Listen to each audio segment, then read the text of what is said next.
স্মরণকালে ভয়াবহ বন্যায় নোয়াখালীতে সৃষ্টি হয়েছে স্থায়ী জলাবদ্ধতা। এতে অসহনীয় দুর্ভোগে দিন কাটাচ্ছেন সোনাইমুড়ি উপজেলা সহ বিভিন্ন উপজেলার মানুষ। ক্ষতিগ্রস্ত মানুষের মাঝে মানবতার সেবায় এগিয়ে এসেছেন এসএ পরিবহন তথা এসএ গ্রুপ অব কোম্পানিজের ব্যবস্থাপনা পরিচালক সালাউদ্দিন আহমেদ। সেখানে আছেন সহকর্মী হিদায়তুল্লাহ সীমান্ত। সরাসরি চলে যাচ্ছি সেখানে। সীমান্ত, বন্যার্তদের মাঝে এসএ গ্রুপ অব কোম্পানিজের চতুর্থ দিনের মতো ত্রাণ কার্যক্রম কেমন চলছে?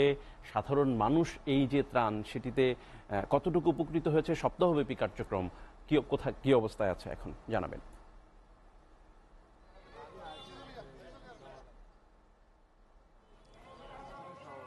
সাদি, কিছুক্ষণ আগে আপনি যেমনটি বলছিলেন যে ভারত থেকে নেমে আসা ঢলে যে বন্যা সৃষ্টি হয়েছে সেটি নোয়াখালীতে, বিশেষ করে নোয়াখালী 20 লাখ মানুষ পানিবন্দী হয়েছিল। এখনো বিভিন্ন প্রত্যন্ত অঞ্চলে এখনো পানির নিচে আছে, কারণ হচ্ছে যে স্থায়ী জলাবদ্ধতায় রূপ নিয়েছিল সেটি কিনা এখনো কিন্তু পানি সরে না, যার কারণে মানুষের অবর্ণনীয় দুর্ভোগ রয়েছে। সেই অবর্ণনীয় দুর্ভোগে থাকা মানুষদের পাশে দাঁড়িয়েছে এসএ গ্রুপ অব কোম্পানিজ। আমরা জানেন যে গত 5 দিন ধরে এই নোয়াখালীর সোনাইমুড়িতে যারা বানভাসী মানুষ, অসহায় মানুষ আছে, তাদের কাছে খাদ্য সহায়তা নিয়ে এসএ গ্রুপ অব কোম্পানিজের ব্যবস্থাপনা পরিচালক সালাউদ্দিন আহমেদ হাজির হয়েছেন। আমি যদি একটু দেখাতে চাই, আমি এখন নোয়াখালীর সোনাইমুড়ির আমিষাপাড়ায় ঈদগাহ মাঠ সেখানে রয়েছি। সেখানে অসংখ্য মানুষ লাইন ধরে সেই খাদ্য সহায়তা অর্থাৎ তার যে উপহার সামগ্রী তারা সেটা নিচ্ছেন। তারা আমাদেরকে যেমনটি জানিয়েছিলেন যে এই যে নোয়াখালীর কৃতি সন্তান সালাউদ্দিন আহমেদ তাদের পাশে সব সময় যে সকল দুর্যোগে দুর্বিপাকে পাশে থাকেন। এই বন্যায় তিনি শুরু থেকেই তাদের পাশে রয়েছেন। এখনো তিনি তাদেরকে যে বন্যা পরবর্তী যে মানুষের ক্ষয়ক্ষতি হয়েছে সবকিছু মিলিয়ে তারা এখন অসহায় জীবনযাপন করছেন, তাদের পাশে এখনো তিনি আছেন এবং কি আগামীতেও থাকবেন বলে আমাদেরকে তারা জানিয়েছেন। তারা এই যে নোয়াখালীর কৃতি সন্তানের কাছে যে প্রত্যাশা, সে দাবি তাদের কাছে রয়েছে। তিনি গত 40 বছর ধরে যে দেশের মানুষের সেবা দিয়ে যাচ্ছেন, বিশেষ করে নোয়াখালী মানুষের পাশে সবসময় ছিলেন। আমি এখন তার সাথে একটু কথা বলতে চাই, এসএ গ্রুপের কর্ণধার সালাউদ্দিন আহমেদের সাথে। তিনি এই গত 40 বছর ধরে যে ধারাবাহিকতা চালিয়ে যাচ্ছেন সেটি এখন অব্যাহত রয়েছে। এই নোয়াখালীর মানুষ আপনার কাছে অনেক কিছু প্রত্যাশা করে, সেই প্রত্যাশার আলোকে আপনার দায়বদ্ধতা থেকে কি এই এখনো তাদের পাশে আছেন আপনি? লেখা লাগতো না। আসলে আমার দায়বদ্ধতা বলতে, আমি তো এই এলাকারই নোয়াখালীরই ছেলে, নোয়াখালীতে জন্মগ্রহণ করেছি এবং সেই হিসাবে যদিও এখন বসবাস ঢাকা করি, নোয়াখালীর সাথে গ্রামের সাথে আমার ওতপ্রোতভাবে সম্পর্ক রয়েছে। তো আমি একজন ব্যবসায়ী হিসাবে সারা বাংলাদেশে যখন দুর্যোগ বা সমস্যার সৃষ্টি হয়, আপনার বন্যা বা অন্যান্য কোনো কারণে, তখন আমাদের কোম্পানির পক্ষ থেকে নিজ উদ্যোগে আমি সাহায্য সহযোগিতা করে থাকি। আমি সাহস করে ধরি, হয়তো আল্লাহ তার বরকত দেয়। যেমন সিডর হয়েছে সুন্দরবনের ওদিকে, সেখানেও আমাদের ত্রাণ পৌঁছেছে। তারপরে আমার করোনার সময় হয়েছে, তারপরে রোহিঙ্গাদের ব্যাপারে আমরা পিছপা হইনে দিয়েছি। তো এখন যে এই বন্যাটা আমাদের দেশে কৃত্রিম বন্যা মনে করি, এই কৃত্রিম বন্যার দেশের লক্ষ লক্ষ মানুষ, হাজার হাজার মানুষ ক্ষতিগ্রস্ত হয়েছে, সেটা সারা বিশ্বব্যাপী সবাই দেখেছে এবং জানে। তো এখন আমরা ব্যবসায়ী হিসাবে আমাদের এখান থেকে আমরা চুপ থাকতে পারি না। তাই আমি আমার কোম্পানির উদ্যোগে, কোম্পানির পক্ষ থেকে আমি নিজস্ব ত্রাণ সামগ্রী নিয়ে, সাহায্য সামগ্রী নিয়ে আমি এসছি হলো আজকে 5 দিন হয়ে গেল আমরা দিচ্ছি। এবং এই দেওয়ার পরিকল্পনা করে, এগুলি যোগাড় যন্ত্র করে প্যাকেট আপ করে নিয়ে আসতে আরো 15-20 দিন বেশি সময় লাগছে পূর্বে, এবং আরো 2-3 দিন আমাদের দেওয়া অব্যাহত থাকবে। তো আমি আশা করি যে আমাদের যেই স্বল্পতম সহযোগিতা, এটা মানুষের অনেক মানুষ উপকৃত হবে। এবং পাশাপাশি যারা আমাদের মতো যারা ব্যবসায়ী রয়েছেন, তারাও যদি দুর্যোগপূর্ণ মুহূর্তে মানুষের দিকে স্মরণ করে, তাইলে আমার মনে হয় মানুষ আরো উপকৃত হবে। আমরা তো একজন ব্যবসায়ী মানুষ, আমাদের পক্ষে আর কতটুকু সম্ভব। তারপরেও আমি 12,500 মানুষকে, 12,500 পরিবারকে আমি ত্রাণ দিয়েছি। তো আমার মতো একটা সাধারণ ব্যবসায়ী 130 টন মাল মানে পণ্য আমি যদি দিতে পারি, তাইলে এইটা আমি মনে করি যে এটা আমার দায়িত্ব ছিল এবং কর্তব্য ছিল। আমার মতো লোকে 130 টন খাদ্যদ্রব্য দেওয়া, এটা অত্যন্ত সাহসের লাগে।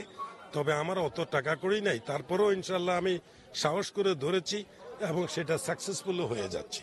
আরেকটা বিষয়, আমরা গণমাধ্যম কর্মী হিসেবে জানি যে বিগত সরকারের আমলে এই যে নোয়াখালীর সোনাইমুড়ি এবং ছাটকিলের কৃতি সন্তান হিসেবে আপনার কাছে একটা প্রস্তাব গিয়েছিল এই যে এখান থেকে নির্বাচন করার জন্য, সেটি আপনি প্রত্যাখ্যান করেছেন। এখন যে এই এলাকার সাধারণ মানুষের একটা দাবি, আমরা গত এক সপ্তাহ ধরে এই এলাকায় হাঁটছি, তারা বলছেন যে তারা আপনাকে সেই আসনে দেখতে চায়। সেই বিষয়ে আপনি তাদের জনগণের চাহিদার এই যে বিষয়টি আপনি কিভাবে দেখবেন?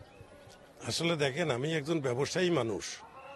বিগত আওয়ামী লীগ সরকারের সময় আমি তালিকা ছিলাম এবং আমাকে ডেকেছিলেন, শেখ হাসিনাও ডেকেছিলেন। আমি অসুস্থের বান করে সিঙ্গাপুর চলে গেছি। তার মানে আমি একজন ব্যবসায়ী।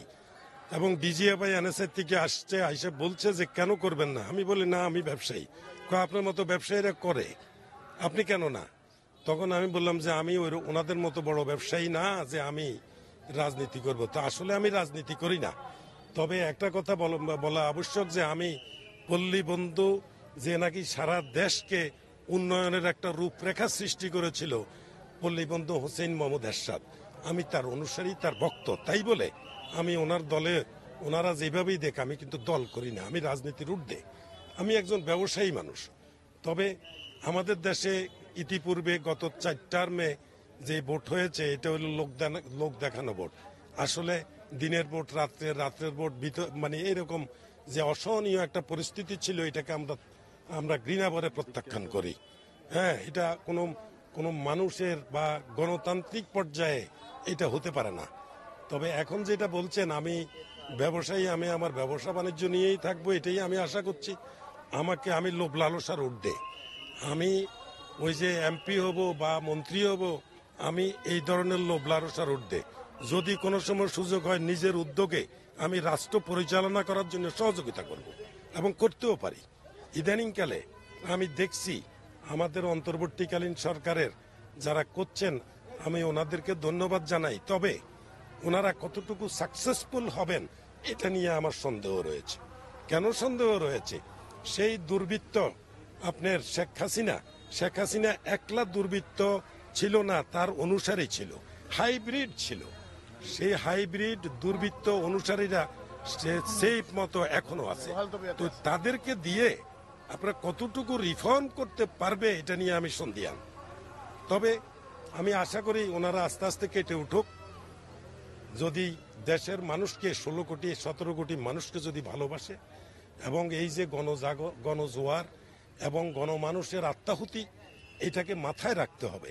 যদিও ওনারা বলে জুলাই, এটা জুলাই নয়, এটা হলো আপনার গত 16 বছরের মানুষের অত্যাচারের একটা প্রতিফলন। এবং আরেকটা দিক চিন্তা করলে ধরতে হবে 50 বছরের প্রতিফলন। যেমন মানে শেখ মুজিবুর রহমান সাহেব যখন দেশ প্রথম পরিচালনা করেন, তখন কিন্তু উনি এসেই সেনাবাহিনীকে মাইনাস করেছিলেন এবং উনি রক্ষী বাহিনী গঠন করেছিলেন। এমন কোন যারা সিনিয়র সিটিজেন বা সিনিয়র লোকজন বয়সে যারা আছেন, তারা এই রক্ষী বাহিনীর অত্যাচারের কথা এখনো তাদের লোম শিহরিয়ে উঠবে। উনি উৎখাত হয়েছেন, পরবর্তীতে ওনার মেয়ে আয়েশা, সেটাও উনি উৎখাত হয়েছেন। লক্ষ লক্ষ মানুষ আত্মাহুতি দিয়েছে। তো এই আত্মাহুতির কথা বিবেচনায় রেখে তারা যদি রিফর্মটা করেন, তাইলে আমরা গণমানুষ, ব্যবসায়ীরা আমরা খুশি হব, দেশের মানুষ খুশি হবে, দেশের মানুষ উপকৃত হবে। এতে করে আমাদের আশার প্রতিফলন ঘটবে। আপনি একজন ব্যবসায়ী হিসেবে নতুন একটা বাংলাদেশ, সুন্দর বাংলাদেশ গড়ার জন্য এই সরকারের প্রতি কি আহ্বান জানাবেন? মানে এখন হচ্ছে একটা সংসদ নেই, সেই হিসেবে একটা যদি সংবিধান সংশোধন সহ যে বিস্তারিত তারা যদি কাজগুলো করতে হয়, তাহলে কি আহ্বান জানাবেন? আসলে আমি কি বলবো, এখানে অনেক সাংবাদিক, বুদ্ধিজীবী রয়েছেন এবং দলীয় নেতাকর্মীও রয়েছেন। আমি একটা কথাই বলবো যে আসলে সংবিধান এটা তো মানুষের তৈরি, এটা ওহির মাধ্যমে নাজিল হয়নি। তো তখনকার সময় যে সংবিধানটা রচনা করা হয়েছিল, ওইটা ছিল বাকশালী কায়দায়, একদলীয় শাসন নিয়ন্ত্রণ করার জন্য। কিন্তু আমাদের বাংলাদেশের মানুষ একদলীয় শাসন নিয়ে যারা চলবে, এটা আমরা আশা করতে পারি না। আমাদের জনগণের গণতন্ত্র তাকেই বলে যে গণতন্ত্রে গণতান্ত্রিক পর্যায়ে বিভিন্ন দল থাকবে, মানুষের মত থাকবে, মানুষের মতভেদ প্রকাশ করার সুযোগ থাকতে হবে।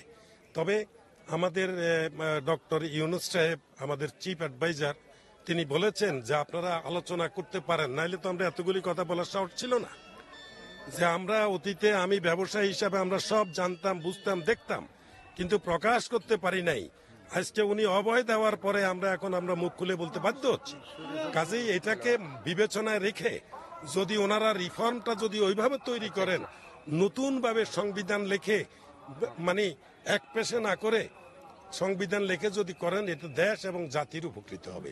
ওইটাই গণতান্ত্রিক প্রক্রিয়া হবে এবং হাজার হাজার লাখ লাখ মানুষের আত্মাহুতির ফল, মানে যে ফল, সেটা আমরা দেশবাসী ভোগ করবে। সাদি, এসএফ গ্রুপের কর্ণধার সালাউদ্দিন আহমেদ যেমনটি বলছিলেন যে একটা নতুন বাংলাদেশ, একটা সুন্দর বাংলাদেশ গড়তে হলে সেই সংবিধানকে নতুন করে সাজানোর কথা জানিয়েছেন। পাশাপাশি উনি শুধু ব্যবসায়ী হিসেবেই নোয়াখালীর মানুষের পাশে থাকতে চান, উনি কোনো রাজনীতির সাথে সরাসরি জড়িত হতে চান না। উনি শুধু ব্যবসায়ী হিসেবে যে গত 40 বছর ধরে যেভাবে মানুষের পাশে থেকেছেন, সকল দুর্যোগে, দুর্বিপাকে এবং ঘূর্ণিঝড় শুরু করে সকল দুর্যোগে যেমনটি মানুষের পাশে থেকেছেন, তেমনটি আগামীতেও তিনি মানুষের পাশে থাকতে চান শুধু ব্যবসায়ী হিসেবে।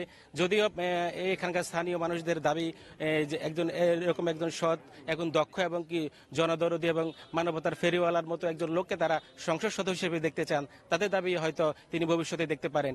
সাদিয়া ছিল আমার কাছে নোয়াখালী সোনামুড়ি থেকে এসএ গ্রুপ অফ কোম্পানিজের যে ত্রাণ সামগ্রী বিতরণের সেটি সর্বশেষ।